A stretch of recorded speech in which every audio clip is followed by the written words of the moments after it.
Good morning, everyone, and welcome to GPA Trading Services live trading class on this Tuesday, March the 17th, 2026.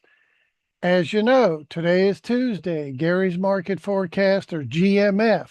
It's the heads up on what's going down in the markets. But first, we have very specific rules of engagement. Those include the following. Do not trade with money you cannot afford to lose.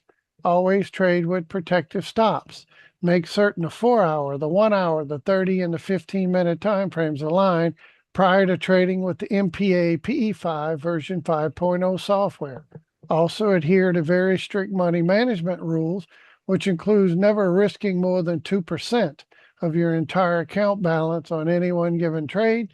For options friends, never risk more than 5% of your entire account balance on any one given options trade. And finally, all information provided by GPA Trading Services is for your educational purposes. So please give us a moment as we open up the charts. All right, ladies and gentlemen, picking up with the dollar index on the monthly chart. High level overview, we have wave 1 done. Working on wave 2. Is wave 2 over? And we're ready to go breaking out, or we're going to go lower before wave 2 ends, and then we go breaking out. Please remember, ladies and gentlemen, that this wave 2 will absolutely end, and we're expected to go breaking new highs, which is above this 114.72, and we're expecting it to go up somewhere around that 120 to 140. Let's split the difference, say 130. So we're expecting multiple year move higher. The question is this over and we're ready to go ripping higher, or do we need a deeper retracement? I'm still not convinced that this is the end right here. We've been talking about it for several months now, that we got a low, then we said, no, it didn't look like it. Price action doesn't look right. Probably going to see a new low. We got it. The next time we had a lot of overlapping chopping action, said the same thing. Still don't think this is the breakout. Expected a new low. We got it. Well, is this the third time's the charm? I'm still not convinced that this is over, but we have certain levels that we have to watch in order to determine, is this over and we are truly going breaking out, or is this just another rally and we get some lower highs again with another lower low? So let's jump into the charting platform where we can see some key levels. We went right to them. Emil, James, Ian, Mr. Tucson, we went there like a heat-seeking missile. We've tested this area, failed. We tested it. Well, is assurance resistance? Yeah, let's see. And boom, ultimately made a new low. So this move is questionable. Is this over? Well, there's a few things that warrant it not being over, meaning we're probably still going to make a new low. The last of this move was in 3 waves. Typically, that is not the norm.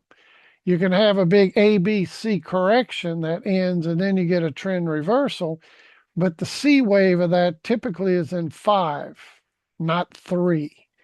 And this looks very suspect in a 3-wave correction. But it is possible it's over. That's why I have to say that it is certainly possible. Now, the key was when we rally, which we expected, we had a daily starting to reverse. We expected this was going to push higher. We expected it was probably going to go into the area. Let me turn my Magic Fibo line on.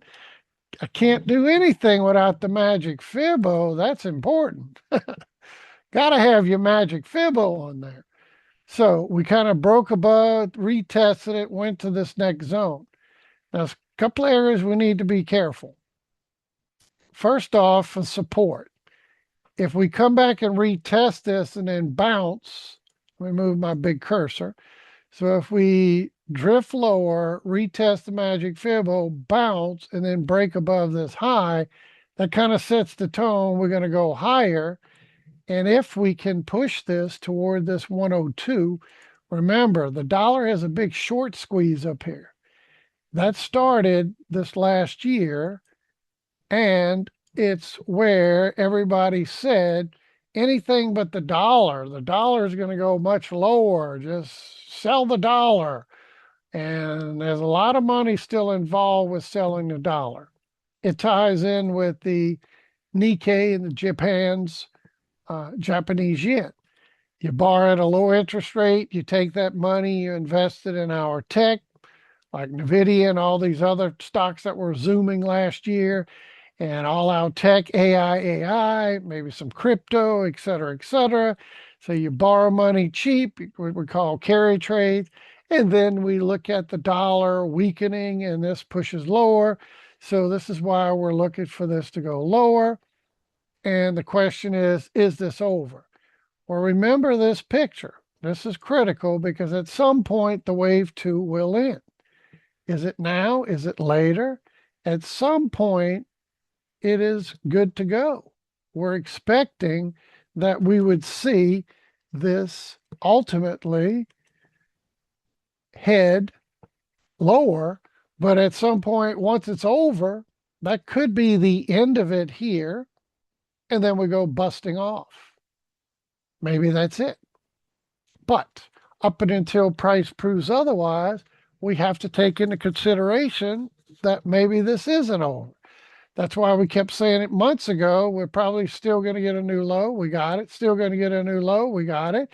Well, is this one more time? We're still at a lower high. That's not extremely bullish. And we certainly haven't seen this thing blast off to reach that 102 short squeeze. But I can assure you, if it hits the 102 short squeeze, it's going to push price toward that 104, 105 level. So keep this in the back of your mind. Is the destination going to go where we talked about over 3+ years ago, and we're going to go here, or we already finished and we're ready to go blasting off, but pay me now or pay me later? We're expecting wave two to end and ultimately go breaking new highs. So when we come over here, we're right in the midst of an important resistance zone, right? This is important. It stopped where it needed to. It went back to the same areas it's tested. And so there's several places we need to watch. My first level of support, if this is the end and we're going to continue this downtrend. So the first level is going to be the Magic Fibo. If we come back, bounce off of that, then break the high, that's set for us to go. And if we can go not only higher, but hit that 102, the short squeeze will kick in. But what if we don't and we actually come down, we break below the Magic Fibo? Then we have to look for this about 96, 97 area, which is a support zone. And what is that? If you take your swing point low, so let me bring this into perspective. You take the swing point low up to the current swing point high, and we need to adjust this thing just a little bit because what did we do? We actually made a new high over here. So this green box of support is going to go in this area of this 97 slash 9660. You can see it right there, 97, 46, 9660. So this would be if we break below the Magic Fibo and we start going lower, it's still possible that if this is over, this is the first move up, retracement, then we bounce and go breaking out, and this could be the end. So first support, Magic Fibo. Second support, this green box. Now, what if we break this, we break that, then it says we're going lower low. And this would still be continue, like we said over here. This overlapping chopping action is conducive and corrective. It made a 618 bounce, went to a lower high, then we made the lower low. And the reason I'm not convinced this is the end because the three wave ending this is not typically normal. It's not very often you see that type of move and then warrants a big trend reversal. What do we mean trend reversal? All of this downtrend we've been in for over 3+ years now is corrective, and we're expecting the uptrend to continue. That's what this means on this picture here. that we got the initial move up, we got our wave 2 correction. Once it's finally over, whether it's here, here, or somewhere in between, this should reverse and go breaking new highs and take out this level here. And again, as I was stating, I expect this to go up to 120, maybe 130, maybe as high as 140. So between 120 and 140, split the difference, Mr. Tucson. Let's say 130. That is significantly higher for us to go blasting off. But the question is this the end and we're ready to do that, or we still need to go lower? But again, I'd be remiss to tell you at some point this wave 2 definitely ends. So back over to the charting platform. Why do we keep looking at this? Because this is where we see price action. And I love price action, right? Over here was a beautiful 3-wave correction. It did proportions of an ABC correction, and we ultimately broke down to a new low. This one looked overlapping, and every time we made a move up and a retrace, the next move up, retrace, we overlap. Move up, retrace, overlap. Move up, retrace, overlap. And I kept saying during these weeks, this still looks corrective, and I'm still expecting a lower low. And what did we get out of this? We got a beautiful 618 from that prior low to that high. Beautiful 618 retracement. We bounced, made yet another lower high. And then we ultimately did what we expected, another swing point low. Now, what's this problem? Well, we still got some of this initial move up. Normally see a beautiful move, a correction, and a continuation. Well, is this the 1, 2? And this is part of the 1, 2, 3, 4, 5. That's 3. We're coming down in 4, potentially going 5. That's possible. But I don't like this price action still. And if you look at the initial move, high, low, lower high here, or excuse me, this low, high, higher low, we went to the area in which we expected we would probably reverse. Well, we kind of did it initially. We held here. We were stuck in support for days. We broke out. We went to the next level of resistance, and we're still stuck. So what's it going to do? Coin flip. It could easily come back, bounce, and break out, hit. All I can say is there's several things. We get to 102 up here. That's the short squeeze.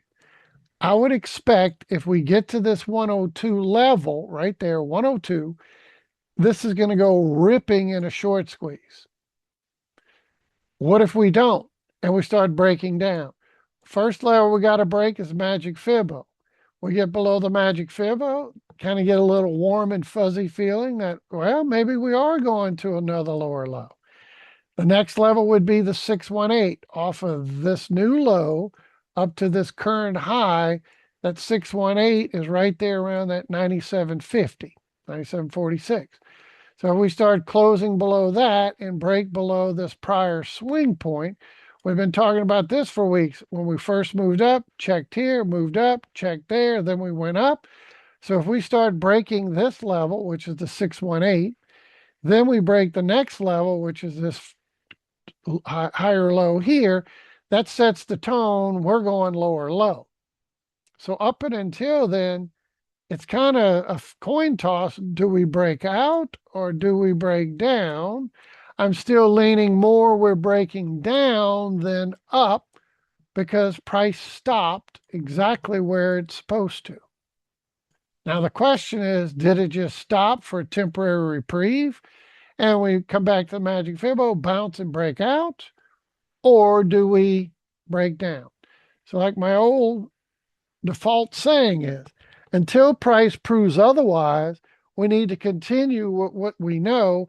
And this is still looking very corrective until price proves it's no longer corrective and it's a trend reversal back to the upside, which would be that breakout. So what if we actually get this bounce and we go breaking, hit the short squeeze, and we push that to this big resistance level up here, that 104 to 107 level. This big pink box is where the rubber meets the road. And if we get above that, then this is over and we're going breaking out. And that's a long way to go. We break 107. We're talking going to 130, That's a huge amount higher than this. So yeah, not only will we go break 115, that 114.72, 115 area, but we would go probably 15 more points or even more than that if we go to 140. That's kind of the plan. So don't be quick to judge that what if we actually do go hit the short squeeze at 102 and we go ripping higher into this box. This is what, in my humble opinion, a given. We hit 102 and we hit the short squeeze, this thing is going to go ripping higher. And I don't mean it has to be in that day or even that week, but it'll just start climbing higher, probably very quickly, and start to make a move toward this big resistance zone. But all this is from that bigger picture, from that 110 down to this 95 down here, 94 and change, would be a 618 retracement, and it could still fail and the downtrend could continue in that corrective mode. So again, I want to show you the big picture. This was the initial uptrend. We got a correction, which we said 3+ years ago. Hey, let's go long the euro, dollar, pound, dollar, some currencies, because this dollar is about to take a big dive and it's going to take years to go down, but eventually it's going to finish the correction, then continuation back and make new highs. So that's where we are. Is this over or do we go lower, but it will end? I keep stating it. It's obvious that's what's going to happen. But is this over? Right now, we're still at a lower high. We can't say that is the end. So when you go back to this bigger picture, we did stop where we needed to. Now what? Is that the end? Do we just kind of drift lower and continue higher, hit the 102, break out, and get the short squeeze? Well, up and until we break this big resistance up here, that would set the tone. We get above it and start closing above it, then I think we can say that this is over. So far, so good. What if we come down and we bounce off the Magic Fibo, do a 618 retracement, break below? So we start breaking below this Magic Fibo. My next support zone is going to be that 97.50 down about 96.50. Nice little point version of support. If price proves that this is still corrective and we're still getting these lower highs, kind of double tops in this scenario, but still getting lower highs, and we ultimately move and we break below the Magic Fibo, we break below this green box, then again, highest probability it's still down here. I'm still leaning more this way than that way, but until price proves otherwise. So what would otherwise be? This would be a warning shot that if we come back to Magic Fibo, bounce and break a new high, hit the 102 and make the run up here. Houston, we got it potentially, that could be the end, and we run up here. But it doesn't mean that it's a guarantee, because easily that could be. Let me show you that bigger picture. I'll consolidate this. You won't be able to see a whole lot. You'll just see just big picture. But what if that is all of this move is just a 618 retracement toward that 105 level? And we do what? We hit the short squeeze at 102. We go ripping higher towards that 105 area. And then we get stopped in the tracks and we ultimately break a new low. That's possible, right? That's kind of what I was envisioning on this bigger degree. We'd get like initial wave down, a bigger correction, another push lower before it was done. It's hard to say when you do these multiple year corrections exactly when does it end. You have to have price action dictate, and by breaking certain levels that you should not break, and then price action dictates, well, price proved otherwise, that this is over and we are going breaking out. We got to get above that big support zone up here. We do that, then it's game over and we go breaking out. If not, we keep holding these lower highs. You can see it on this monthly chart. Can't really see it on that daily chart. But you see on this monthly chart, we still have, as we went up to this 110 level, reversed down from, I'm showing you on that other chart, we made a lower high, lower low, lower high, lower low. We're still at a lower high, right? Notice We came down, we had that initial bounce. There's your lower high. We made a lower low, lower high, lower low, lower high.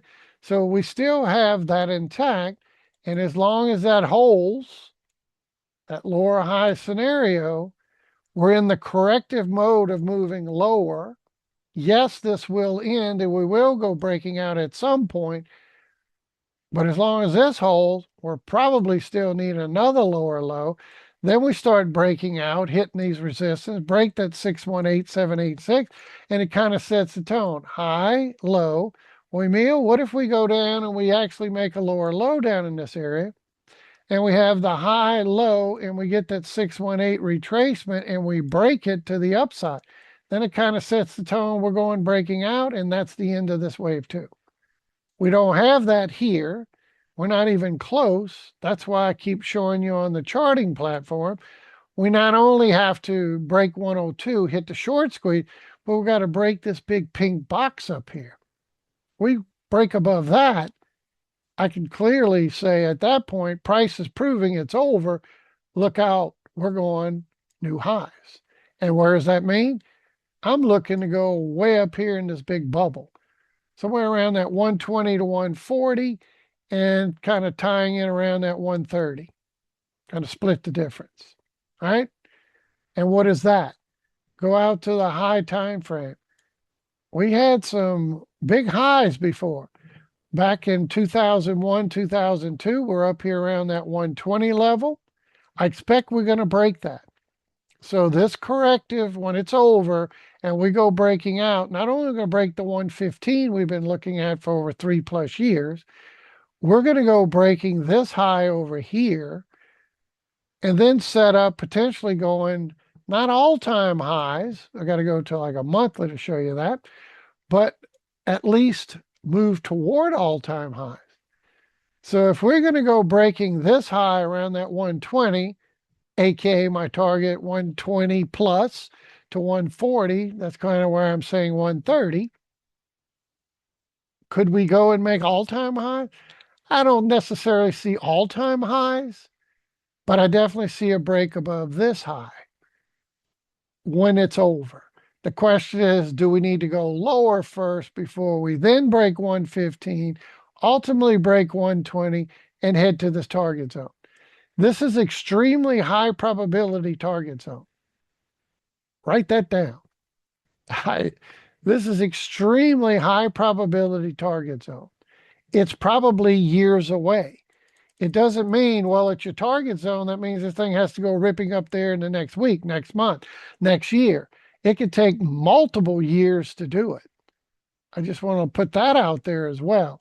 So this is extremely high probability. The question is this price action over and we're truly breaking out, or we need more downside? That's why you drill down to the different time frame. And people always ask, well, what time frame should I look at? The one that's most important. They're all important, but they're in certain price moves and whatever stock or commodity, ETF, treasury, crypto you're looking at. You go to these drill downs and you say, well, which one's most important right now? Right now, as we go to the software, we can see why we're expecting this pullback. We got the daily overbought starting to turn back down. That's the monthly, excuse me, let me see what I'm on. That's the daily. So my daily's overbought. You expect this pullback. We got a weekly in overbought territory. So is it possible that my daily turns over to slingshot? We get a little bit more push towards this Magic Fibo on the weekly chart. We're still below it. From this higher time frame, whenever you're below the Magic Fibo, we're more bearish than bullish. And what are we below the Magic Fibo on? The weekly, the monthly. We're bouncing off the monthly. So is this the bounce that we need? We tested it once, we bounced, we made a new low, we bounced again, we made a new low. Is this more of the same and we need a little bit more downside? Monthly's kind of oversold territory. Is it going to do what it did last time? It's slingshotted, this little slingshot here, made a new low. Do we do another one and make a new low?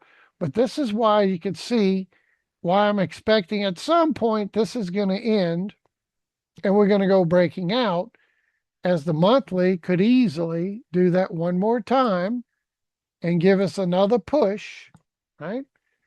Come down, slingshot lower, push a little bit deeper to get more into extremes, and we get that last flush down here. Then we get the monthly cycle up, and we start doing the same type of scenario where the monthlies are going to go cycling up. We go breaking new highs, just like that, and we do the same. Monthly cycles up, probably even slingshots higher a few times over the years, and this baby starts trekking toward that 130, 120, 130 area. Sure. But just to say that right now, because my monthly is oversold, starting to turn, trend momentum hadn't crossed. They're both still down, flattening out here, but they're both green below the red, aqua below the yellow. That is still not conducive to the reversal to go breaking out yet. But the PAI is turning. That's part of that bounce, but we saw that before. Kind of goes up, slingshot lower, goes up, slingshots lower. We've seen that the last few times. What's the third time's the charm, maybe? We slingshot lower, and then we finish this by having our PAI and trend momentum come to extremes. Then we get the PAI hook, trend momentum cross, steep slope angle separation, and then booyah, we go breaking out. That is going to happen. This is an oscillator, it goes from one extreme to the other. And the only time it doesn't go one extreme to the other, it can stay in extended periods and overbought or oversold, is due to this slingshot phenomenon, which is critical, part of the process. But the PAI hook and trend momentum cross is critical. Got it? So, is it going to give it, or are we going to slingshot back down? Well, right now, the weekly is overbought. We're expecting a turn down. The question is this weekly going to turn over to slingshot higher, or is the weekly going to cycle down and finish this kind of initial move, retrace, another push, and we just do that, and we ultimately get that last little lower low we're looking for. Then the weekly's oversold, the monthly's oversold, the daily's oversold, and everybody's lined up for this thing to go reversing. This is a given. It is going to do it at some point. The question is, back to this story, is it now or is it later? So up and until price proves otherwise, we got to get above this big resistance zone to set the tone. We're going likely breaking out. Now, do we hold this? Magic Fibo first, right around this 98 and change. We break that, then we got this 97.50, 96.50. But I can assure you, if this breaks below the Magic Fibo and we break below that green box, we're definitely highest of highest probability going to make a new low. Then we look to set the tone for the next big bounce. So I'd love to see that monthly slingshot lower, weekly push lower, and my daily cycle. So we get the weekly to cycle, the daily to cycle, the monthly to slingshot lower. We ultimately get the low. And then Mr. Tucson others, right, Emil? We got the daily oversold looking to go up. We got the weekly oversold looking to go up. We got the monthly deeply oversold looking to go up. And that could set the tone for us to go. So be careful. You need to be in a position of authority on the euro and the pound that are bouncing right now because the dollar's pulling back. Be in a position of authority. You're shorting the dollar, expecting everything but the dollar, right? Or short it down. There's a lot of big money, huge money out there shorting the dollar. Why? They're buying yens at a low interest rate to use that money at a lower cost. That's what they call carry trade, and buying more high, well, in this case, could be tech AI could be tech, could have been, it was crypto before we hit crypto winter, and they taking these lower interest rate and buying higher. There's a billions of dollars involved in this. So what happened when the dollar index will show you, when the yen will show you that in a minute, when the carry trade unwound back in 2024? Our markets crumbled on the idea the carry trade was unwinding because so many people in big institutions and all have that cheap money they borrow to buy higher interest and more radical high probability, whether they call it high probability or not, just tech. Let's buy tech because it's supposed to be booming and I could use cheap money to do it. Well, when that carry trade unwinds, we're going to have our markets in major corrections. And if not, Elizabeth, I'm coming to join you, honey. We've been talking about for a very long time. So, any questions on this? Be in a position of authority. This could certainly break to new lows. It could certainly be the beginning of the reversal.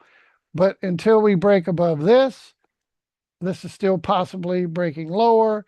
And as long as we stay below this level, like I keep showing you on this monthly view over here, Mr. Tucson, right now on this monthly view, people don't look at charts like this. They say, this is just chop. Yeah, it is. But we're still at lower highs, right? The last several months, as we plummet to new lows, we got a lower high, lower low, lower high, lower low, lower high, lower low, lower high. So we still have a series of lower highs right there that's still intact. We started breaking that. We hit the 102. We go up to that 105, which is my what? High to low 618 retracement. We get rejected there. We still could go lower. But if we break that, it's over and we're going hunting. What are we hunting? We're going hunting that 120 to 140 zone, which I'm kind of fine tuning over toward that 130 area. But this is what we're going to be hunting. So once we get above this big resistance zone, fait accompli, I think it says we're going up here. And again, it doesn't mean once we do that, it has to get up here in a day, a week, a month, or a year. It could take several years to go higher. But this is extremely high probability target. And we've been seeing this dollar. Again, there's a lot of money involved here. That's why, mark that down. You hit 102 short squeeze, this thing is going to go screaming higher toward this pink box. The question is, will the bears continue to take in all the short squeeze? They're going to reestablish themselves and force it lower, or are they going to give up? What do we mean by short squeeze? All the shorts are going to start hitting stop losses, meaning you have to buy back that position, forcing this to go ripping higher. Then what? Is that just a 618 retracement out of this? Or is this the reversal? And I'm going to close one more time. I'm pounding in the submission. This wave two is going to end. And we are going to go up to that 120 to 140, aka 130-ish area. Highest probability. Question is this it? Until we break these series of lower highs and we get above that 105 area, then it sets the tone, price is proving it. Up and until then, the downtrend is still intact. And I don't mean downtrend as in we're in a long-term downtrend. We're in an uptrend with a corrective action that's been correcting for multiple years. Amen? All righty. So what does that mean for us? That means the euro, dollar, pound dollar, etc., looking at our currency pairs, they're bouncing. Well, when the dollar goes down, the euro dollar goes up. Why is that the case? Because the dollar index is made up of a basket of currencies, and most predominant currency in that basket is the euro dollar. And this is a nice little bounce off of 114, up a good 150 points or so. And what should you be in? A position of authority. Now, what starts to look bullish on this? I'm still not convinced that the low is in place for the dollar, as I'm not convinced this high is in place for the euro, but it's the same message. At some point, we're going to make a push and we're going to go lower low. When the dollar goes breaking out, the euro is going to go breaking lows. So let's get the big picture. I'll go out to a weekly on this. 3+ years ago, when we were down here at 0.95, I made a bold statement. I don't do predictions. Everybody and their brother does predictions. Even President Trump talked about predictions. Well, weatherman, President Trump, anybody else out there, everybody and their brother, every Tom, Dick, and Harry that does any type of market review or anything and predicts. I leave that to the prophets. I'm not a prophet. I don't even play one on TV. But this was clearly a move up, 618 retracement, extension. So there's no reason to believe that this thing is over until price proves it. But it is corrective, and we are expecting lower lows when the dollar goes ripping up to 130-ish. This is going to go breaking this low over here and make new lows. Probably, whoops, I didn't mean to grab that. I always grab, probably into the low 80s or so, and then some. I guess I should remove that since I grabbed it, didn't mean to. So, Mr. Tucson, what should we be doing? Well, in the software, we have the daily reversing. We talked about setting it and buying it, and that was kind of the plan. We got our reversal, 4 hours engaging, disengaging, pushing higher.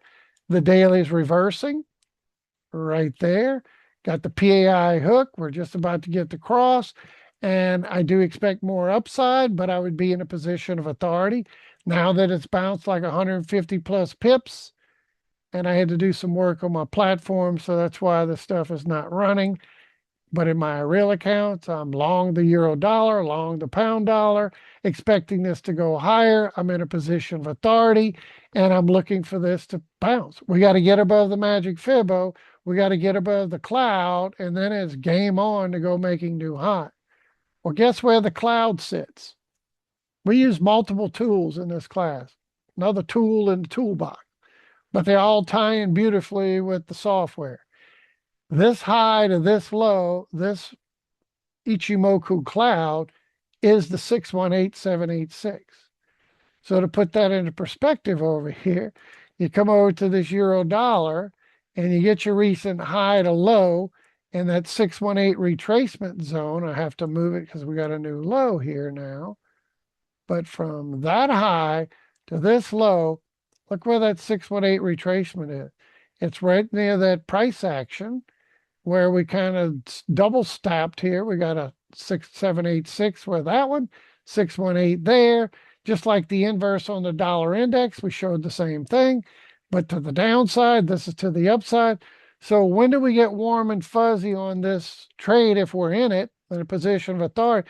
When we start breaking above the Magic Fibo around that 116, so about 100 points, we start closing above that, you feel a little bit more warm and fuzzy. Then when we finally clear this 118.30 area, that's a real strong warm and fuzzy. We have a 75% chance we can go to 122.70, 70 plus, we're going to go to 122.60 and rinse and repeat. And we start closing above this swing point, which reiterates we're going up here. And ultimately, what does that lead to? A new high. So I'm not guaranteeing this reversal is the end and we're not going to go lower. No, that's why I say be in a position of authority. But I suspect we get above the Magic Fibo, the next level to watch would be this 118 and change. So we have about 100 points at 118.20 to 119, 118.30, 119.40. This is the resistance zone. So I'll just drag this guy over here and put it where it needs to go. But this would be the next area to watch is that 618.786 zone, which is right there. So if we can break above the Magic Fibo, where should we go? Like a heat-seeking missile. I mean, it's like a magnet being sucked and pulled into this. We break that, then we're going higher high. So I still don't think this is the end. Is this the bottom? Possibly, but that's why I get into a position of authority. And if we break above this resistance zone up here, game on, we're going higher high. Fair enough? What about the pound? Ditto.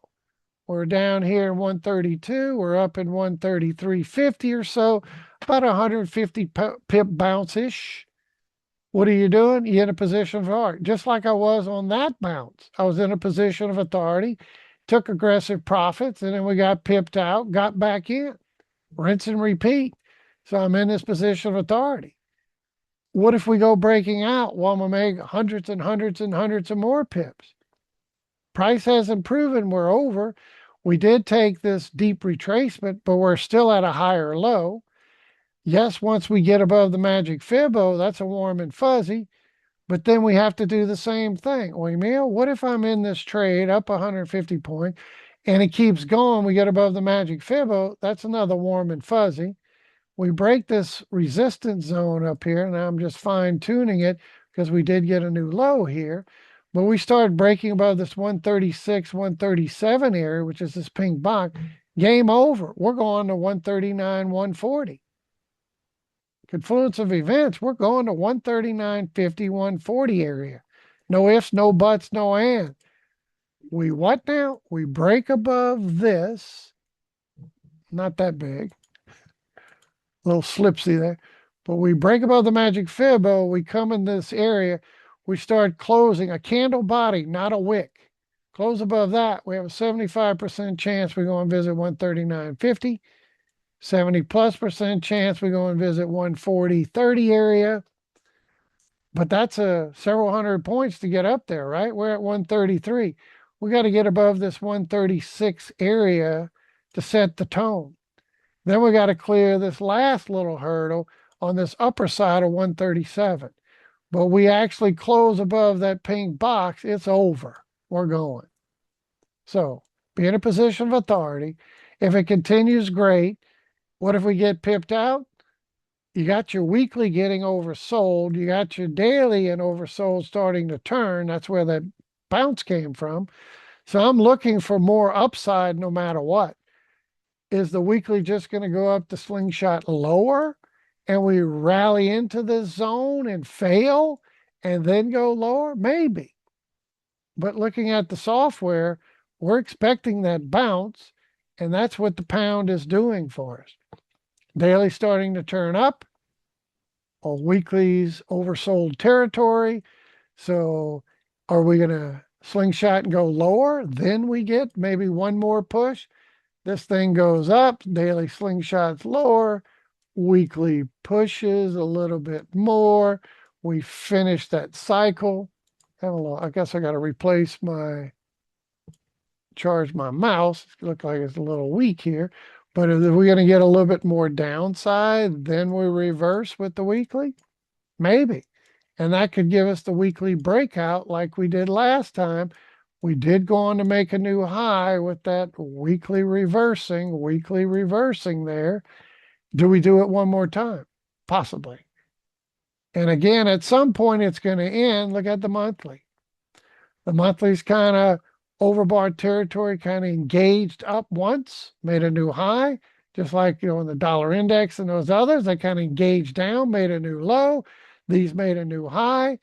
The question is, Mr. Tucson and others, are we going to slingshot back up, make another new high, get the monthly in overbought territory, get my PAI back up there?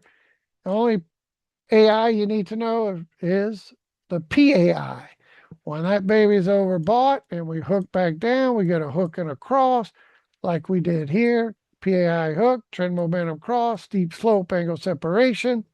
Why is that important? Because it sets the tone for big moves. And I'm expecting another one of those on the pound, a big move where we make new lows in the future. The question is, was this correction enough, getting stopped at the magic Fibo on a monthly and that's over? Or do we need to go a little higher? But ultimately, we're not going to go breaking out to new highs. We're going to make a lower high at some point and a lower low. That's the plan. When that dollar index goes ripping up to 130 is the plan, this is going to go breaking new lows. That's the plan also. And the question is this over or do we need to go a little higher? And in the short term, some people might look at this and say, well, the monthly's already got that hook and it pinched, we never crossed. And then we engaged up, made a new high, and we're in the process of potentially shifting down. Yes, this is ultimately going to cycle down. I'm just not convinced it's ready to do it just yet, because I think the dollar's got one more thrust lower, and this will give us one more thrust higher.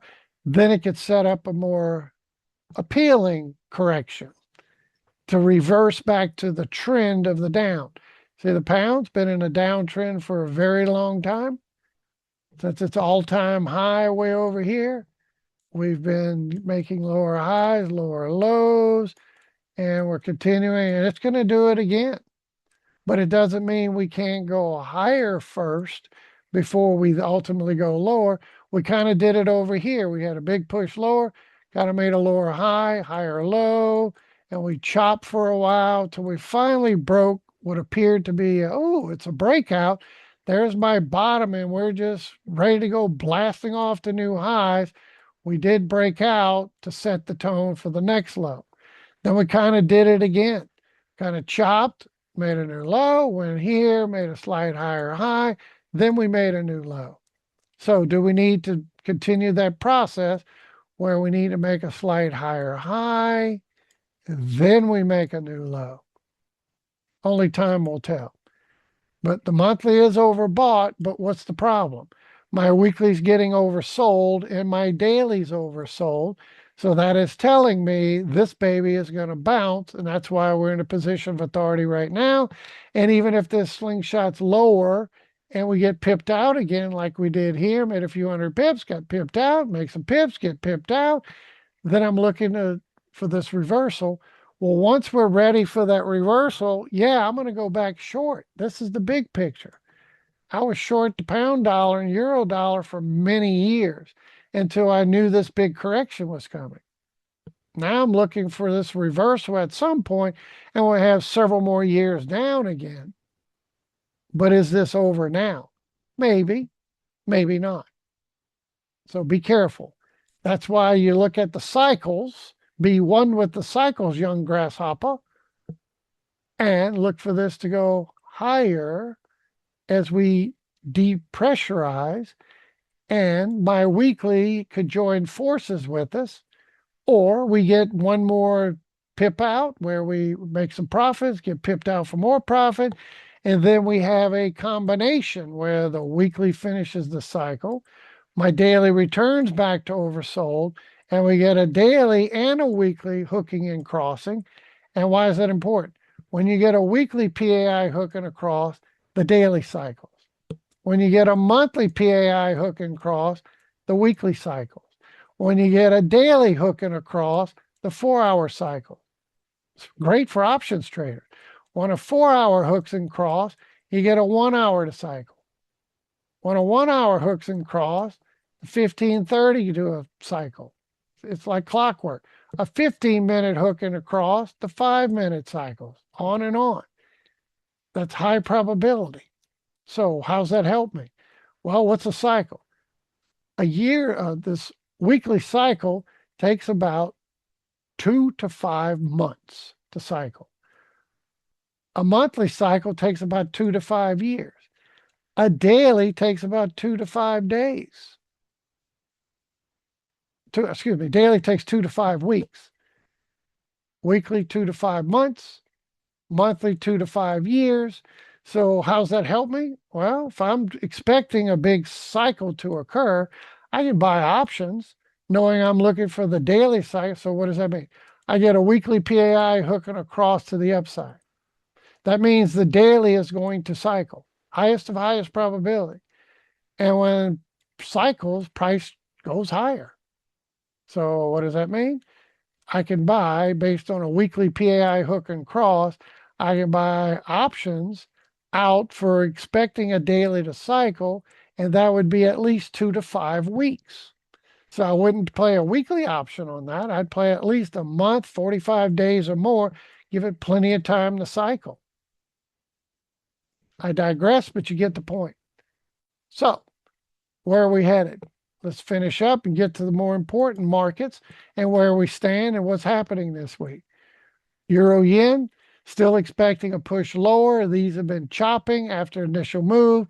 We're expecting this resistance level to hold. We're stuck between support and resistance. And if you're long, I'd definitely be in a position of authority. This is screaming we need to go lower low because of what? This is overlapping and chopping. Looks like we need to push lower at least. We got a monthly overbought. We got a weekly overbought. We got daily is pushing this bounce, but the monthly was pushing lower. The weekly is kind of engaging and disengaging. So this is why we're expecting more downside. So be careful. Even on the pound yen, said the same thing. This is initial move down, correction, looks three wave. So this is likely the beginning of another little 1, 2, 3, 4, 5. Very likely we're going to push down here. So any rally should be sold in the short term, as I expect more downside before this is done.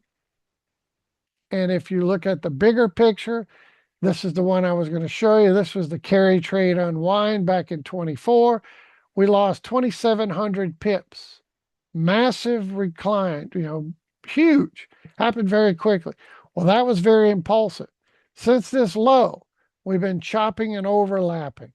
That's not conducive to a uptrend, a correction, and a trend continuation. So this looks like, in my humble opinion, an A. All of this chop and grind higher is the B, and we're working on a wave C down, big picture. Take years for this to play out. We're not talking days or weeks, we're talking years. This first move down was in 2024. Here it is almost 2 years later for this. So we're talking years. But this looks very corrective after this big uptrend, and we got this impulsive move lower. So this needs a big A, B, C type of correction to set the tone to go higher if that's what the chart wants to do. And then what do we know? We know as we go into the higher time frames, the risk on, risk off. During the financial crisis of 2007, this baby lost upwards of 13,000 pips. Then we had the dot-com bubble burst back in 2000. We lost over 9,000.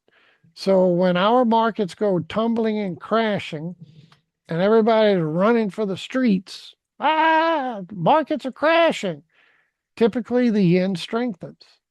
We see that in every financial crisis, we get the yen to strengthen.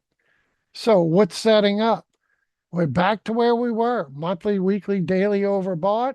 We were monthly, weekly, daily oversold, monthly, weekly, daily oversold, monthly, weekly, daily overbought. Guess where we are over here? Monthly, weekly, daily overbought starting to turn over. So this is why I expect a correction. Go back in archives. Those have been with us, 95%, or stay with us since the inception. System works.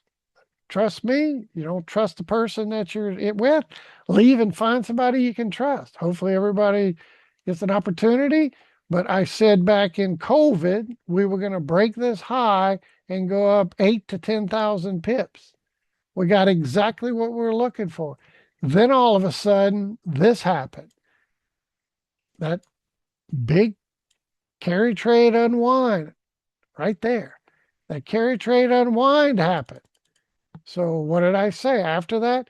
Now I'm looking bearish for the bigger correction. And even as this was climbing higher, yeah, I took advantage of some of that move.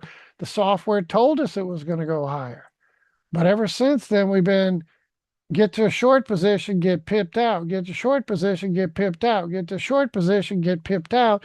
And eventually, when this baby starts tumbling, it's going to go thousands of pips lower. And this price chart looks like we need a push lower. And yes, it will take years. But that's why I'm establishing the short position, monthly overbought, weekly overbought, daily overbought. What happened there? Monthly overbought, weekly overbought, daily overbought. What's happening now? Monthly overbought, weekly overbought, daily overbought. So this rally in the short term, like I've been saying, be careful, get to a position of authority. If you get pipped out, get back in, because this looks impulsive on the short scenario, and this is impulsive on the big one. So not only do we need a lower low, at least, we probably need a lower low over here to clean this whole picture up. And if we get the Elizabeth, I'm coming to join you market crash, which what? We got 5 trillion in commercial real estate that could implode. We have 38 trillion in counting, pushing toward 39 trillion in debt. I mean, on and on. There's cracks in the pavement, there's cracks in the foundation, there's cracks everywhere. So it's a house of cards. It's going to come tumbling sooner than later. And historically shown, when we get any type of big market sell off, and this wasn't a financial crisis, our markets just plummeted during that period when the carry trade unwound. And then going into 2024, we saw the Liberation Day, our markets tanked and this baby pulled way back. So it's kind of rinse and repeat. That's what happens. Amen. So any question? Expect more downside. Rally should fizzle in this zone where we showed this last few weeks. We even talked about it. After this big push lower, what I tell everybody, we're going to make a retracement up into here, and that looks 3 waves. So this is conducive to first leg down, 3-wave correction, C wave down. So what is that? Initial move down is A. 3-wave correction is B, and now we need our C wave down. And that's on the smaller scale. And if the bigger scale plays out, that's this big red arrow off of that initial move here, corrective action. So we might have both play out where we get here, we start breaking lower, and eventually get a little market financial crisis and we go tumbling. So be careful. All right, let's continue. What about the markets? I still think we need a flush, so be careful on these bounces today. We're stuck between support. We're stuck between resistance up here. I should change that color code that to pink. And we're still got a series of lower highs. We got the more longer term series of lower highs over here. And then more severe that we've been seeing the last few weeks. Here, coming down. Let me do that again. Yeah, definitely have to charge my mouse. It must be getting low. But we have a little stronger lower high scenario here. From the original 3-wave correction down here, I sound like a scratch record, but what did we get out of that? We kind of overlapped, higher, overlap, chop, overlap, chop, overlap, and we've been chopping. So in order to clean this initial move, we need one more thrust. And I think we need a lower low. We came close the other day, but no cigar. So I would expect that this rally is going to fizzle and we'll get one more thrust lower. That would clean this picture up. And yes, everybody knows my feeling. We are going to go bubble hunting. I'll go to a 3-day. I do think we're going at 73 to 76 area. I do think we're going up there, but I think we need a bigger correction first. So be careful on these bounces. Be in a position of authority. We're still at lower highs. That's important. And we got a stronger lower high scenario I showed you on that daily chart. So be careful that this rally will probably fizzle. We get one more flush lower. Where is that? If we can't hold this daily Magic Fibo, that's this big orange line, we can't hold that, which we've been testing the heck out of it. And now we're doing, this is not likely we're ready to go breaking out just yet. So what are we looking for? Harold, we got the high. we got the low, and we see where the 618, that's what this pink box is. When you see that on my chart, you know that's hovering around that 618,786 zone, plus price action in general. So could this thing rally a little bit more and we get a little push to head fake everyone thinking, yeah, we're going to go up here and we're going to go breaking out. Even Gary, who's my mentor and instructor, said we're going up to the 7,000 range over here, which is off to the right because it's going to take some time. But we're going up here, 72, 75 area. That's the plan. And I said it's a high probability we're going to get there. No questions asked. And when we get there, we are going to ultimately get a bigger correction then. But is this over? I don't think so. I think we're going to go lower first, then higher. Where does that come from? Remember this? We're expected, this is VIX volatility of S&P 500. We get a big spike into March. That's where we are now. We have FOMC tomorrow. Yes, tomorrow. So we'll go over the calendar for a second. So could it be that it's Mr. FOMC that kind of does this for us? Let me change weeks. We're now in this week here. I'll do the whole week to show you that. So nothing so much today, but tomorrow starts a little unwinding. We start the day off and the morning off with core PCE. That is Powell's inflationary favorite measure to measure inflation.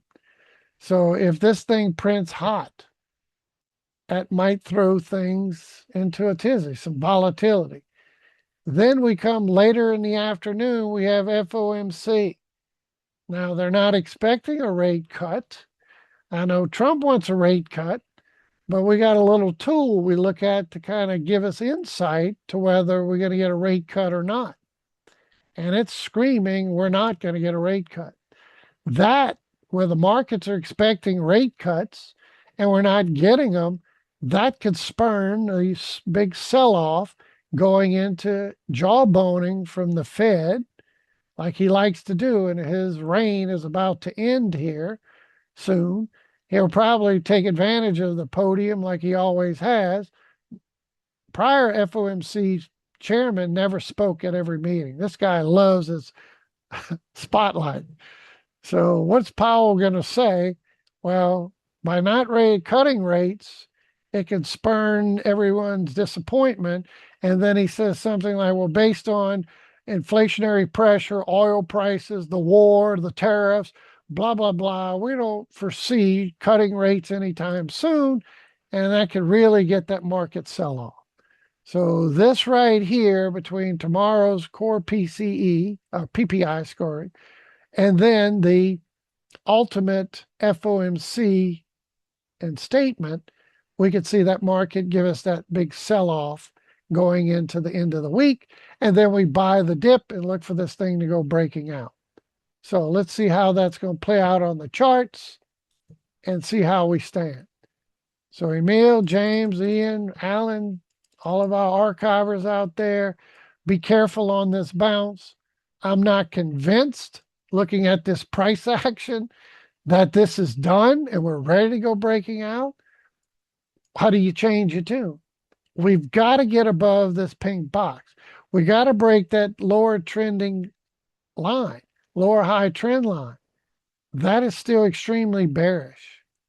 And this initial move up and overlap says we need a new low. So we got ES screaming we need a new low. We got NASDAQ screaming we need a new low. New low of what? Not only this low from the other day, this low back over here, right? So we need a new low below that. So I'm looking for whether it's FOMC tomorrow, maybe the jawboning, or we just start selling off because the rate cuts are not coming.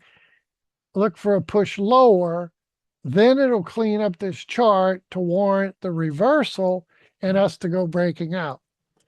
Plus, you look at that same volatility. Everybody knows, and this is just the volatility index of this seasonality, that from March going into summer, we get a big push lower on volatility, meaning the markets start ripping higher.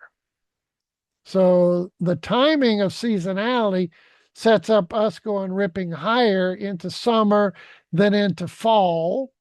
So you take a pause there, you get a spike, and then you again push back into December, another push. The markets tend to do that seasonality wise. So is this the end of the spike, or we got one more spike coming? And I'm going to show you VIX in a second, but maybe that was the spike and this is the end and we do go breaking out. Or we get one more thrust, which would clean this picture up and allow us to go breaking out. Just remember, we are going to go to 72, 7,600. In my humble opinion, no ifs, no buts. We're going to go there, but we need to finish this correction. I'm not convinced that this latest correction move is over and we're ready to go breaking out. I think we need one more flush. Also, look at the NASDAQ. It too, way different than the ES. NASDAQ hasn't made an all-time high since October of last year.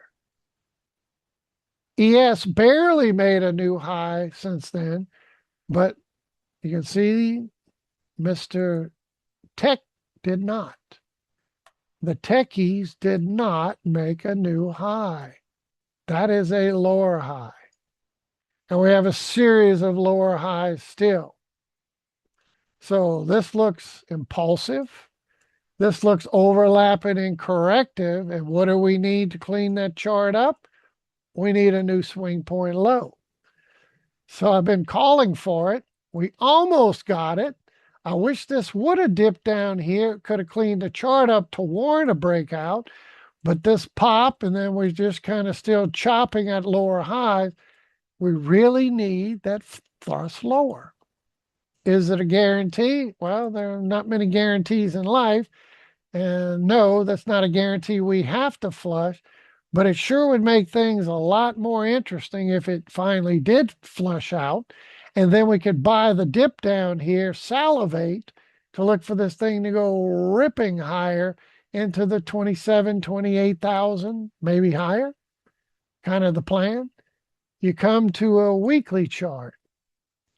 I would like to see this thrust not only come here, but overkill and have disappointment with FOMC not cutting rates and maybe the jawboning and maybe a little bit more of this other tariff talk or whatever.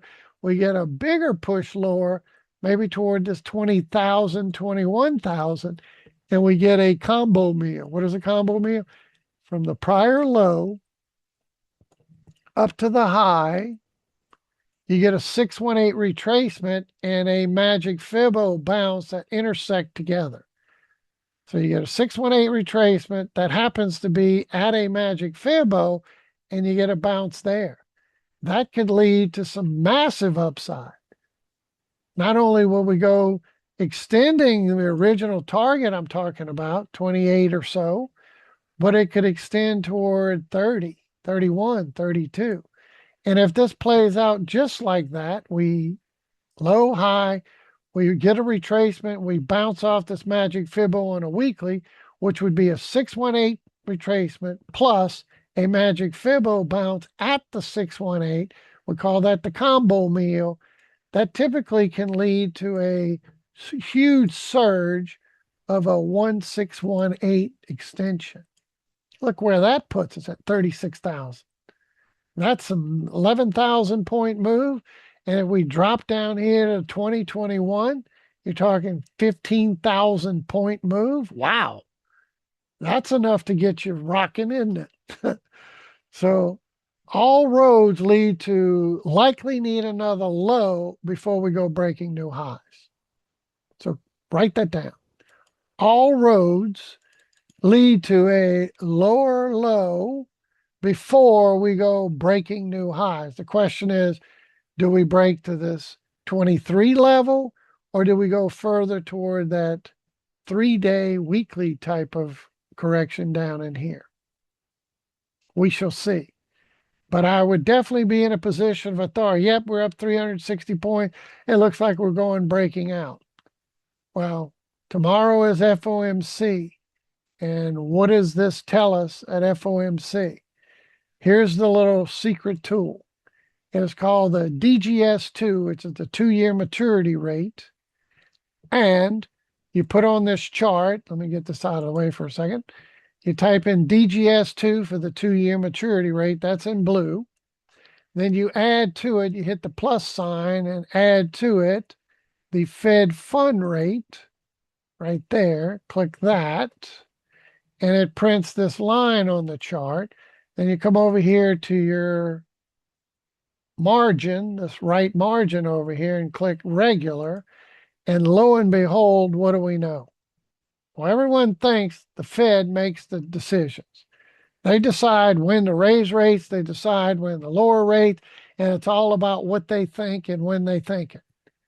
Well, history has shown, going in even the dot-com bubble burst, the financial crisis, COVID, etc., that when the 2-year maturity rate goes rushing, the Fed raises rates. 2-year maturity rates goes tumbling, the Fed cuts rates. Raises rates, cuts rates, raises rates, cut rates, raises rates, cut rates, right? Everybody so good so far? And what happened when we see this type of scenario and it starts tumbling? We have a financial crisis. Back in dot-com bubble burst, 2007 financial crisis, even before COVID hit, this was telling us we were likely going to see something on the chart. Bingo. So what's coming? We're either going to have a financial crisis or we're going to have a bout of inflation where this blue line starts to break out. And what is the Fed going to do when the blue line starts ripping higher? Raise rates. You notice this line here is the steepest it is on any chart. This one's not quite as steep. This one is way steeper. The blue line just took off, and Mr. Powell, too late Powell, they call him. He was too late to the party to raise rates. And inflationary pressure, remember, it was transitory inflation, transitory. Transitory, I tell you, it was transitory. And what happened? We had to raise rate 0.75, 0.75, 0.75. Normally, this thing just kind of stair step. This thing just went ripping higher. So what did the Fed do? Had to catch up. They had to do 0.75, 0.75, 0.7. They've never done that in the history of raises, ever. That's because the 2-year maturity rate forced the issue. Now what? Let's zoom in. Mr. Tucson, we got a problem. Why do I think the Fed's going to cut rate? We're above the Fed rate right now. So if they cut 25 basis points, we're going to be well below where the 2-year maturity rate is. And last time when Powell did this during, I think it was election kind of influenced, he cut that basis points here, 50 basis points, when this baby rushed back ahead. It was like, uh-oh. So look, it freaked him out so bad, he kept interest rates unchanged for months, even a year, almost a year. So this goes back into like January all the way to August. Didn't do a thing because that freaked him out. When he cut rates, this baby came viciously ripping back against him. Then it started to go lower, and then he cut rates and lower. Well, now look at it. We don't have any room. We don't have the wiggle room we had before to cut rates.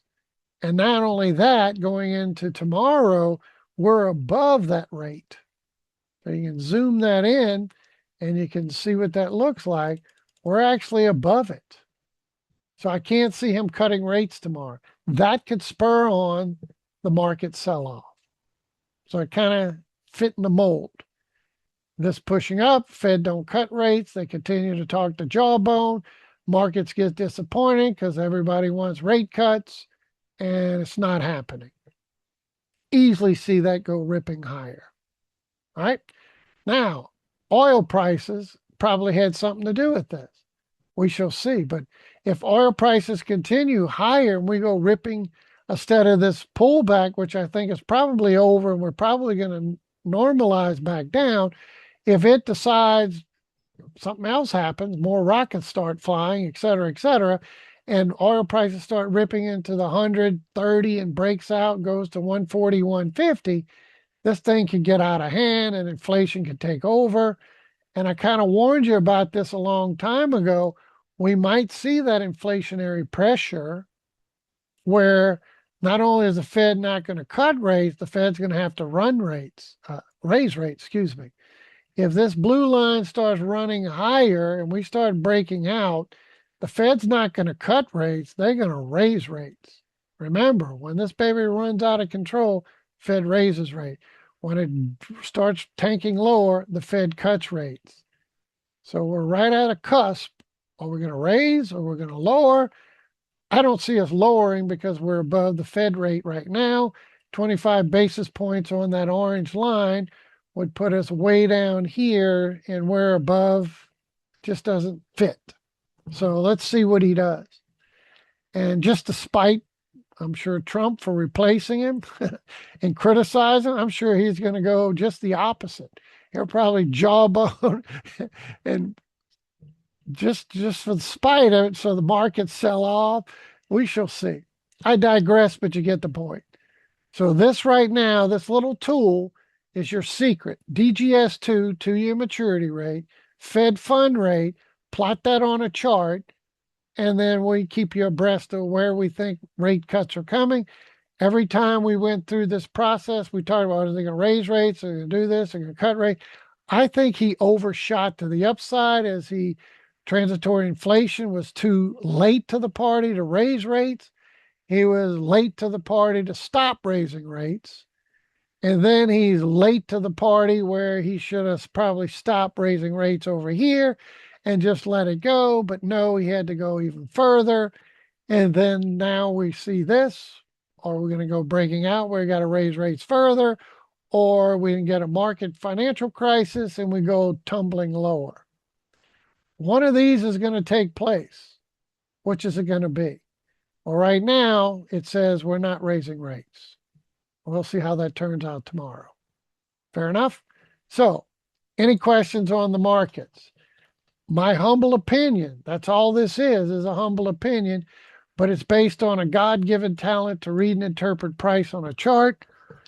And I've made not accurate predictions because I don't predict, but I made some pretty exciting calls over the years that have been pretty spot on. So this price action is screaming, we need a lower low. So be careful. Be in a position of authority. Take your profit. I don't see this thing breaking out yet. Onus on yet. And as we go to the higher time frame, I definitely think we're going bubble hunting. No ifs, no buts, but this fits seasonality that we get the sell-off into March, FOMC kind of setting it up perfectly. Then we start ripping higher into the fall. And then initially we get a big surge toward Memorial Day, which would be like the end of May. So that would be the next few months, April and May, we should go ripping higher, get a little summer doldrum, and then continuation into the fall. As I've shown you those seasonality charts for the NASDAQ, for the Dow, for all of them. We've seen those before. And this is warning, last pitch lower, then go ripping higher into the fall. And I definitely think we're going to make all-time highs again. This bounce here on that weekly chart doesn't look like it's finished. Couple of dailies here, but this looks like we need one more push lower. Amen. So that means we're likely going to make a low below that 65 low over here. Let me get the exact number, 65.25. That overlapping chopping action says we need a push lower. Where do we go? Again, I would like to see an overreaction, maybe some Powell speak, et cetera, et cetera. But to get that magic Fibo stop turning my Fibo off. This Magic Fibo, which is the 618 bounce, that would be ideal. But that would be a pretty bigger pullback, so we probably won't see it. But how about this low to high? We get the 3-day Magic Fibo sitting around 6,200. That would be good. So, Emil, I do think we need a lower low. We need to break below that 65 over here. So we jawbone sell off, we come down, reach the Magic Fibo, then we go bouncing. So I'm looking to buy the dip and push into the fall. And we may see this thing go ripping, like I said, seasonality wise. And Memorial Day, after this pullback, we typically run into Memorial Day, a little summer doldrum, and then push into fall. That is the plan. So do we get up here by fall? I think there's a very good chance of it. Do we get a lower low? I think there's a very good chance of it. Not only because ES, unlike NASDAQ, we did make a slight higher high, but all this chopping and overlapping still says we need one more push lower. So any rally should be sold, or any rally should be take aggressive profits, because I think we got another big push coming. NASDAQ again, it didn't make all-time highs since October, so we made a lower high. This is screaming lower low, even more than ES, because ES made a slight higher high. NASDAQ did not, right?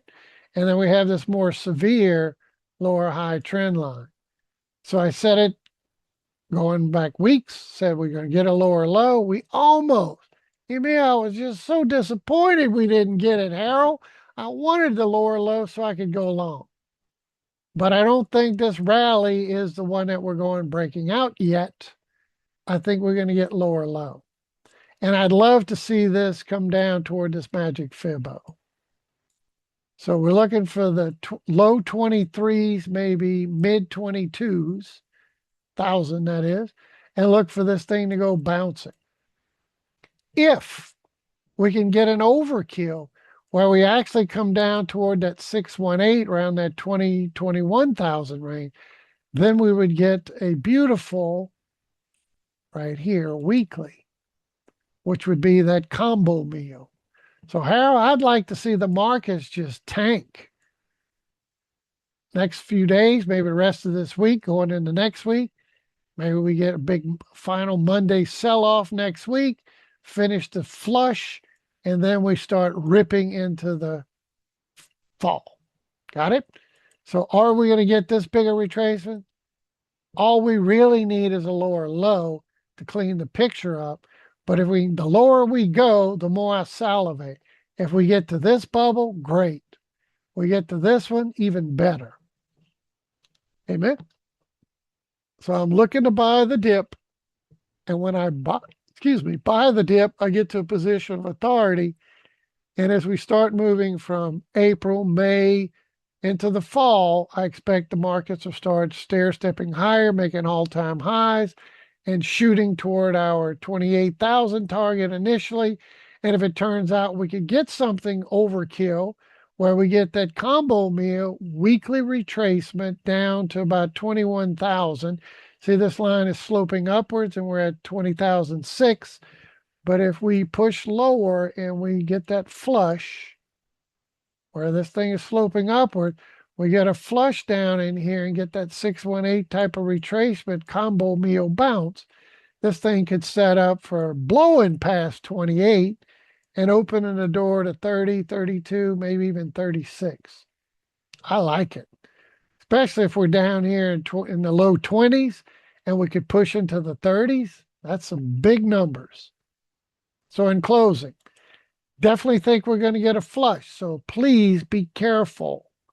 This needs a flush. Then we can look at buying the dip.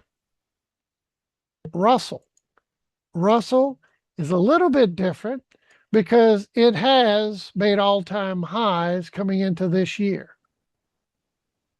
where NASDAQ didn't since October. ES barely did for a moment, but we kind of grinded higher. But this looks like the same thing. Is this the retracement we need? And that's a 618. Is it going to hold from the prior low up to the high? Is that 618? Can't make this stuff up, Emil. Is this going to hold and we go breaking out from here? Or do we need the flush as well? Personally, I'd like to see the flush. Let's flush them all.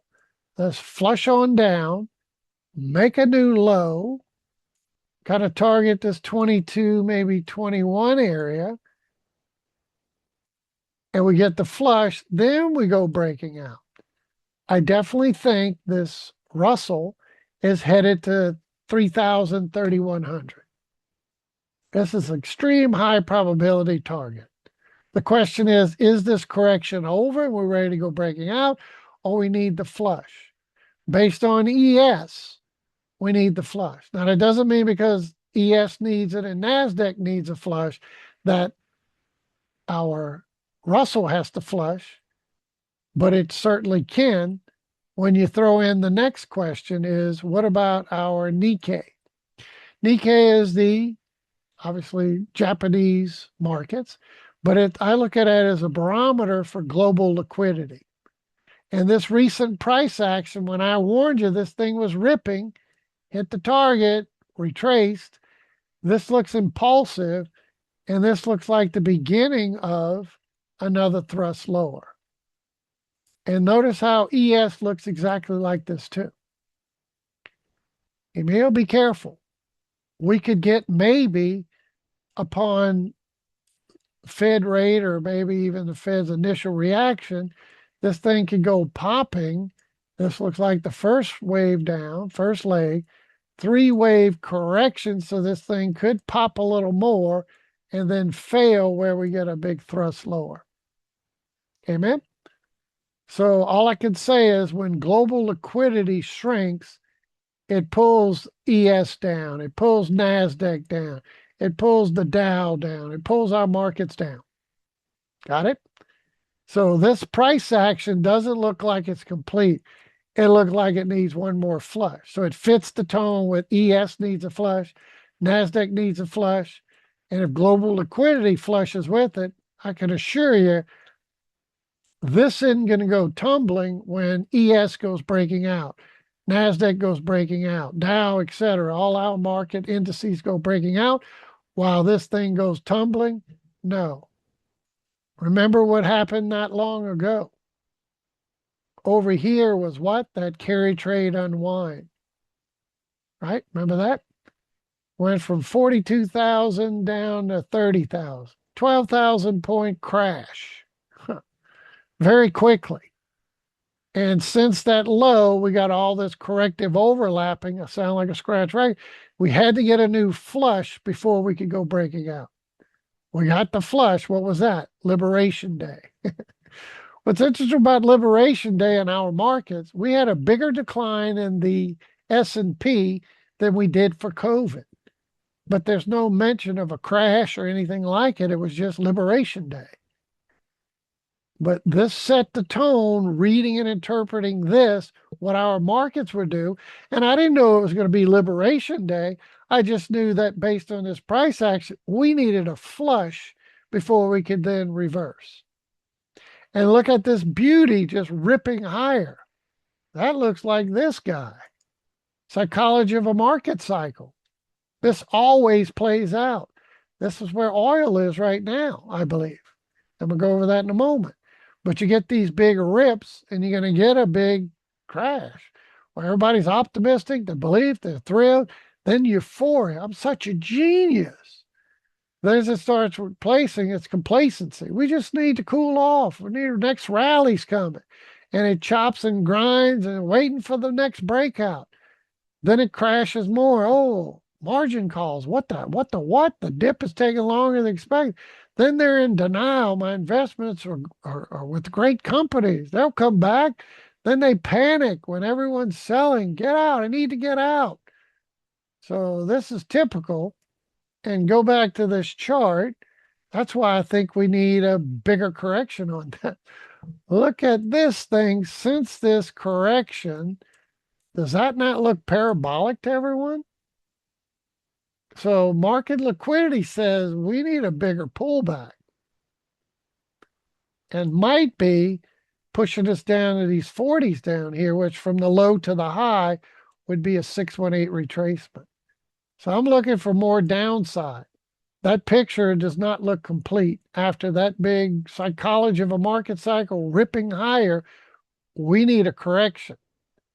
Now, when you drill down tighter, right, and you look at this latest beginning of a correction, this looks like the initial leg down, and this looks impulsive. A little 1, 2, 3, 4, 5. So if this thing's still going higher, which I believe it ultimately will into the fall, we need a correction, which you don't get a 5-wave correction. You get an A. So this looks like back to my ABCs, 1, 2, 3. Emil, this is looking like the A. This little 3-wave correction is looking like the C. And then we come down, the B, excuse me, ABC, Gary. And then we come down in a C. How much do we flush? I'd like to see that flush pull our markets down so we can then take, here's the arrow from the high to the low. We get a little correction and we continue lower, maybe the mid 40s, maybe lower 40s, get an extension out of that. And all I can say is, Harold, if we get this thing to flush, which the chart says it needs a flush, we need a new swing point low, we need a flush, then it's going to pull NASDAQ down, ES down, Dow, etc. So that's why I'm looking for our markets to flush. Then we buy the dip for the next breakout. Amen. How much of a retracement could we go? Be ideal to come back to that 618. Look where we stopped before. Kind of hit that target, had the carry trade unfold. Then we chopped, got the liberation day. We broke out. But this would be an ideal place for us to come back to visit. Just on the basic big rip higher, you come back and retest the breakout for your continuation. Now, am I guaranteeing we're going to crumble thousands of points? Over 1,000, that would be what? Something like 10,000, 12,000 points to get down there? Not saying it's a guarantee, but all I can say, what if it gets down here? I'm looking to buy for that to go up. So I'm going to be buying some NASDAQ, some Russell, some ES, etc. Many ways to play it. ETFs, options, many ways to play it. But give it time because we're talking late fall as we push higher. So this correction doesn't look over. ES looks like it needs further downside. NASDAQ leads like it needs further downside. And the Russell, after this bigger correction, we're holding the 618.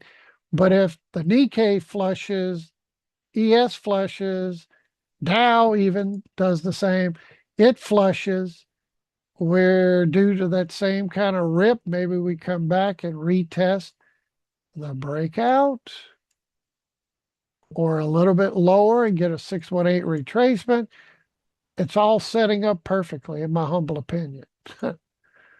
So where are we going? We're bubble hunting across the board. Nikkei is going to make a new high, all-time high. Dow's going to make it. Russell's going to make it. ES is going to make it. NASDAQ is going to make it. But first things first, we got some unfinished business to the downside. I've been calling for it. We've been getting it, but we're not enough, right? Not enough yet. So in closing, you look at the calendar and we have what we need for that to happen. We have core PPI that could potentially start the music, that if this starts spiking much higher, not only are they going to expect the Fed not to cut rates, but if we started to see inflation getting out of control, the Fed could even start raising rates, and that could push our markets lower just on disappointment. Remember, markets don't like uncertainty. And they were thinking all this time last week. Remember when Powell said, what was last year or two? Well, we're going to cut rates 3 times in 24. We're going to cut rates 3 times in 25. Then he said, nope, we're going to cut rates in 25. Then we're going to cut rates in 26. And didn't really plan out like he had expected. So everybody's expecting rate cuts. And you showed what I showed you on this formula here. We're above the Fed rate, so the likelihood they cut rates tomorrow is extremely unlikely. Even Poly Market has it like at 99% or something insane. 95, 99%. They're not going to cut rates. I agree. Because of this, I don't listen to talking heads or anybody else. I look at the charts, and this tells me because we're above the current Fed rate, they're not going to cut rates. We'll see if that plays out. But by doing so, disappointing the markets, we could get that sell-off we're looking for. Amen? So all these need a flush. And I didn't mean to do that. I hate when I do that. Now I got to go back and do my chart one more time. 1 second. So you'll see how I build it. DGS2, 2-year maturity rate. And then you get the Fed fund rate, which is still on the chart. And then what do? You go over here to this line and you make sure it says regular. Sometimes it'll be on percent, and that doesn't look right, obviously. And you right click in this chart and you go to regular, and this will set it up. We're above the Fed rate we discussed earlier. So go back in the archives if you want to listen to it. But we've talked about this many times. When this rate runs, the Fed has to raise rate. When the rate starts tumbling, the Fed has to cut rates. And right now we're back above their rate. So that typically means we're not doing anything. If this goes breaking out, they're going to have to raise rate. But this right here sets up them not cutting rates, which obviously that's what's expected, not to cut rates, not to do anything. And then the jawbone could be the magic bullet for us to go tumbling and get the correction we need. So how? James, Ian, no buy, sell, to hold recommendations. I can't tell you what to do. It's not my job, but I would not be going long here on this. I'd be sucking up that profit, closing it out, waiting for this thing to go plummeting. Then we can buy and look for this thing to go ripping higher into the fall. But this chart is screaming we need a new low. ES, after all this initial low, we did make a slight higher high. You can see that since that October where NASDAQ did not. Dow did. Excuse me, Dow. But ES did. S&P did. But even with that, since that low and this overlapping chop, screaming we still need a low, not the low here, that low where it initially started. So this is why I still think we need a flush. NASDAQ never made a new high. It needs a flush. Dow went on a rip, and this still needs a little more downside before it's done. And then IWM or Russell still think this could possibly hold, but if the Nikkei flushes, it needs it. I keep throwing that in the mix. What does that have to do with anything? It's global liquidity. This does not look complete for a correction to go breaking out. It looks like we need another push and an A, B, C type of move. So when this flushes, it pulls ES down, NASDAQ down, Dow, everybody. And we all get the flush that we salivate on to buy the dip and look for this thing to go to all-time highs. Everybody good? All righty. So let's continue. What about black gold Texas tea? Black gold Texas tea. This looks the same. This looks like that psychology of a market cycle, right? Boom. Everybody, let's buy oil. Got to buy oil. It's going higher. Get the initial pullback, you kind of chop and zone and you get complacent. Then we get the big sell-off back to where we came from. Well, when you put that back in perspective with black gold, we had strategies we talked about that should we run up here, we're going to buy SCO because SCO will start to rally as this declines. And then we'd buy UCO if we got a flush down in the 50s or lower, and then price would go ripping. Well, the war went off. I kind of warned you, we're probably going to get a flush first unless rockets started flying. Rockets started flying, bingo. But this looks like the spike. This is the initial correction. And now we're getting this complacency, and we just kind of chop in here. Then we go tumbling down back in the 60s. And this would even set up a lower low, right? A, B, C. Put us in the lower low. And let's see what that looks like with a three-wave move. So I'm going to take this off for a second and take that off for a second. It's okay, Emil. What if we get that three-wave correction, 3-point tool? You got the high, you got the low, and we get the lower high. What are we looking at? Bingo. Right?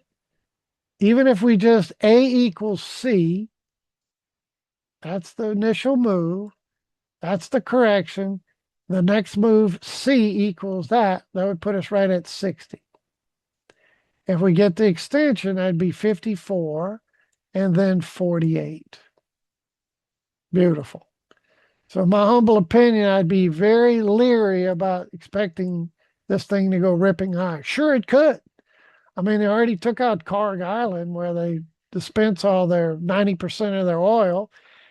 He didn't blow up all the pipelines. That would take them a decade or longer to put all that back together. So that was good. But now they have less money, no military, no Navy. Their rockets are fewer. Their drones, 95% reduction on those, 90% on their ballistic missiles. And they're getting wiped out the more they delay. So that's taking away the world risk of a nuclear weapon, which is a good thing. So is it a bad thing we're paying oil prices temporarily for ultimately us to go lower? Now Trump wants to make Venezuela the 51st state.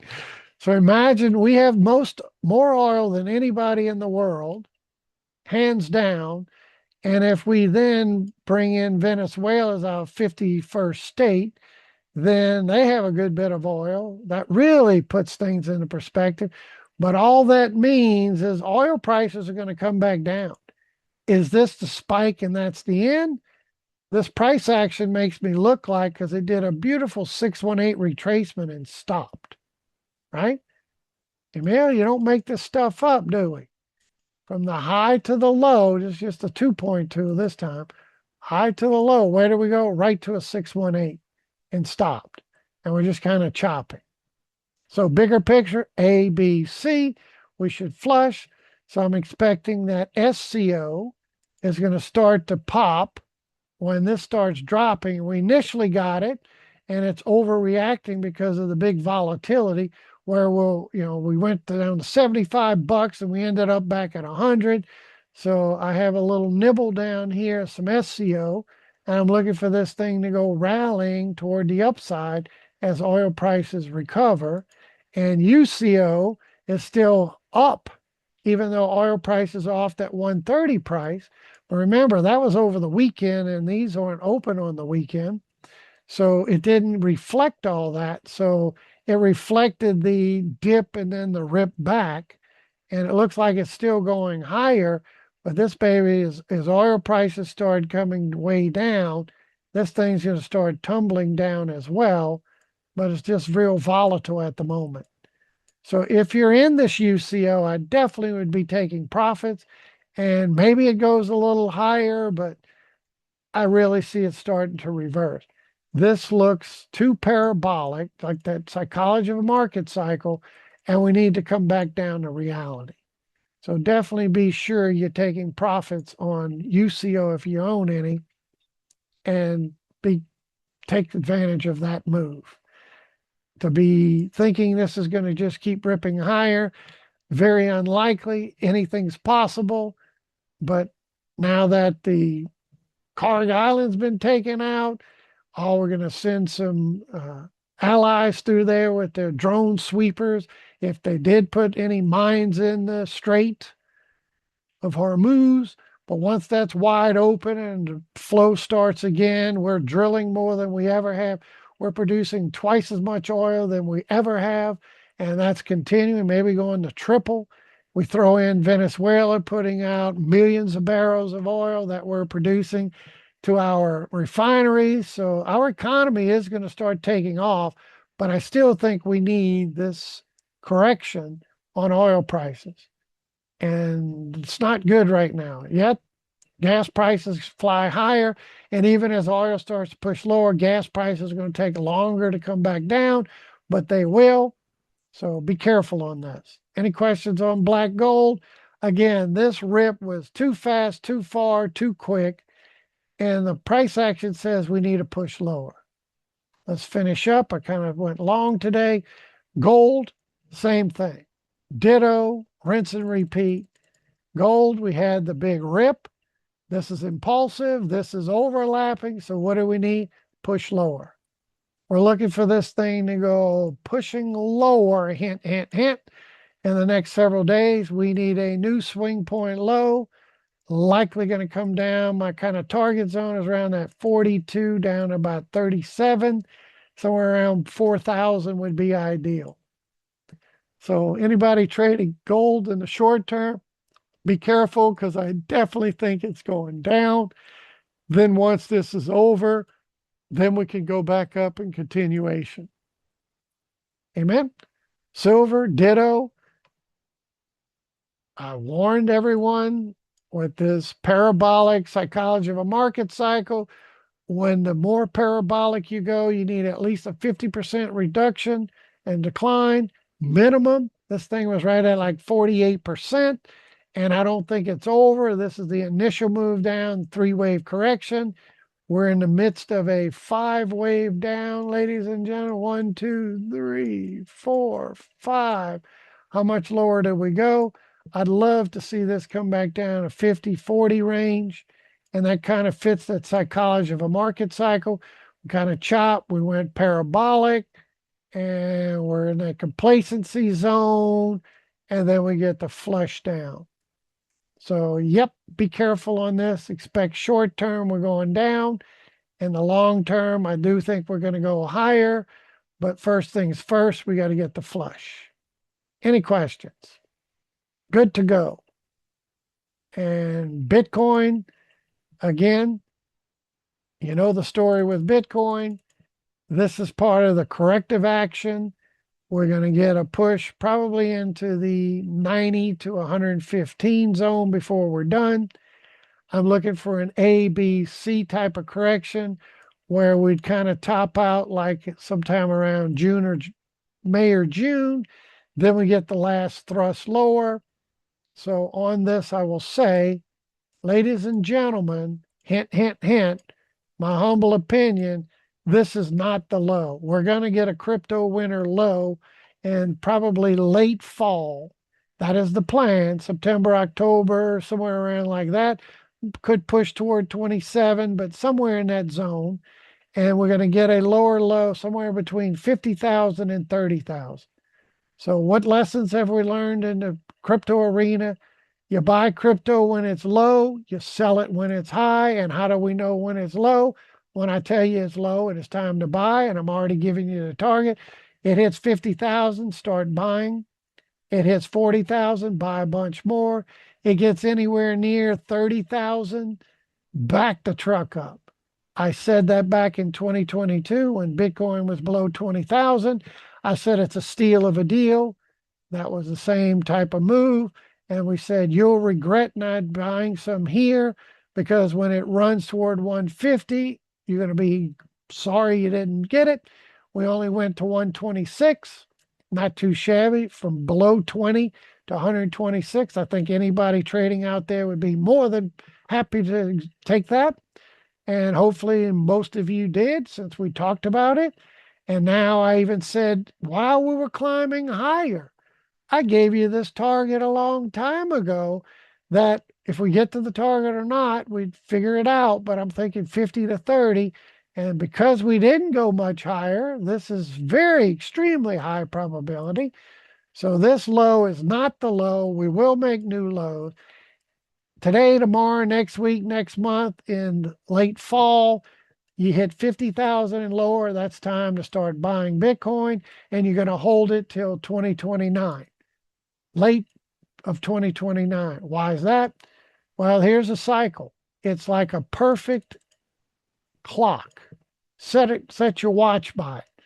Every 4 years, they do a halving. The next halving is in May of 2028, roughly May. The blockchain solves puzzles. When it's ahead of schedule, it makes it harder. When it's behind schedule, it makes it easier. So this is pretty much spot on, somewhere around that time frame. But every halving, we go on a 12 to 18 month run. We go to crypto winter, make a new low. We start rallying into the halving, 12 to 18 month run, rinse and repeat. This goes back from the very beginning, and it doesn't look like much here. But if you start stretching this out, you can see you got a big 12 to 18 month run on that. And we'll bring us back to the beginning and we can see what that looks like. Again, that doesn't look like much, Gary. That was nothing. Well, it was. You just got to stretch it out. And this goes back into the initial spike here. We got the first halving. Then what? 12 to 18 month run, big crypto winter where you get about 75 to 85% decline. You bottom, then you go into the next halving, then you get a what? 12 to 18 month run. Then you get crypto winter, you get a bottom. And notice we've topped every time 13, 17, get the math. Keep coming. 21. Huh. And when did we top this year? 25. So if we topped in 13, 17, 21, 25, when's the next time we're going to sell our crypto? 2029. And how? On these pullbacks. Where did we make our lows? In 22. In 18, actually over here. In 18 over here. And then before that was 14 over there, right around there.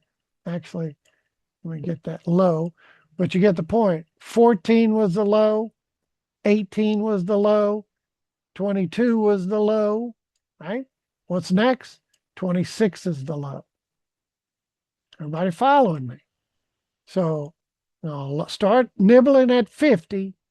Back it up. The further it goes toward 40 and 30, add more and more and more. And then you're going to hold that investment till when? After the halving, 2028, we go 12 to 18 months. That's going to put us in late fall of 2029. So we top out in 17, 21, 25, 29. Got it? And then we'll be able to tell you when the next halving in 32, we'll look to buy in the low fall of 30. And then we hold it till when? Do the math. If we're going to top out in 29, then we'll top out again in 33. So we buy in fall of 30, we hold a 12 to 18 month post halving in 2032, and then we go and hold it till late 2033. Amen. Rinse and repeat, rinse and repeat. So any questions? With that, let's circle the wagon. Remember, software is available on MetaTrader 8. MetaTrader 4 and NinjaTrader 8. We got all the tools in here. You got your Magic Fibo. We got all the tools, the triggers, the software. We got it all for your viewing pleasure. And we'll go over tomorrow these setups we've been talking about for all the big METU, the ETFs, the two leveraged ETFs for some of the big dogs. We got them on this chart, and back over here, we have them listed for you. So Looking to buy some low prices on AAPU, TSLL I already own, METU I already own, AMZU, HOODU, HODU, UNHG, AB right here. And now I nibbled down here. Looking good. Should we get a flush? Yeah. What about my nibble here and it goes below this? Great. It could go down to $2 for all I care. Well, that means you're in the hole $3 a share. So what?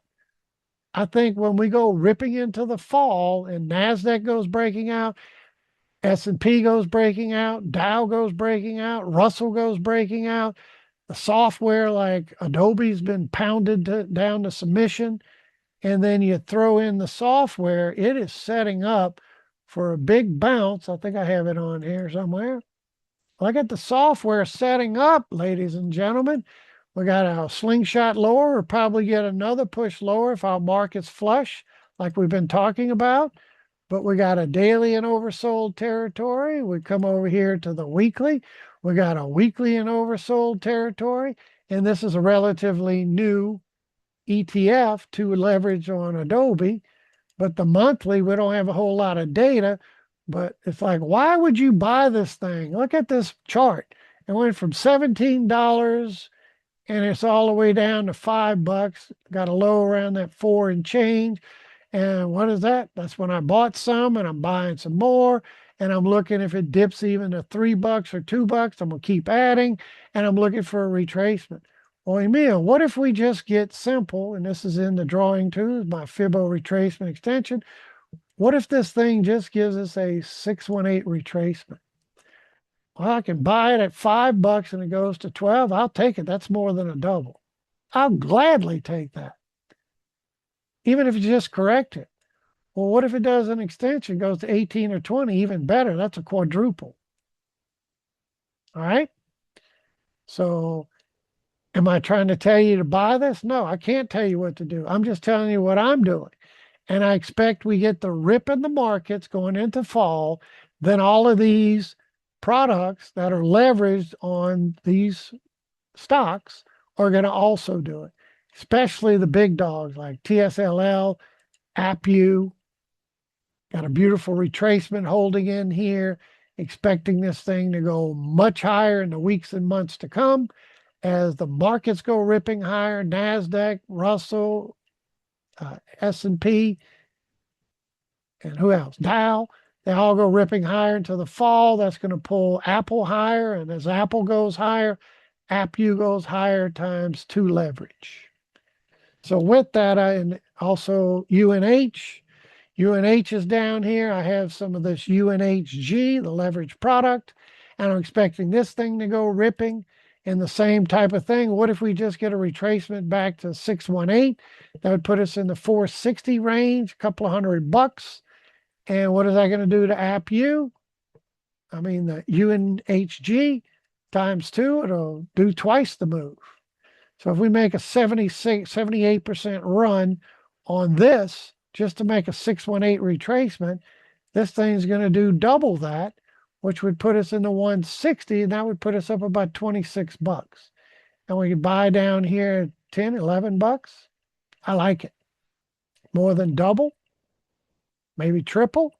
Depends how low we go with that dip. So no buy, sell to hold, but that's what I'm doing. And that's why I own some of this. I own some of these. METU and Tesla, TSLL, and ABD, ADGB, Adobe's leveraged product.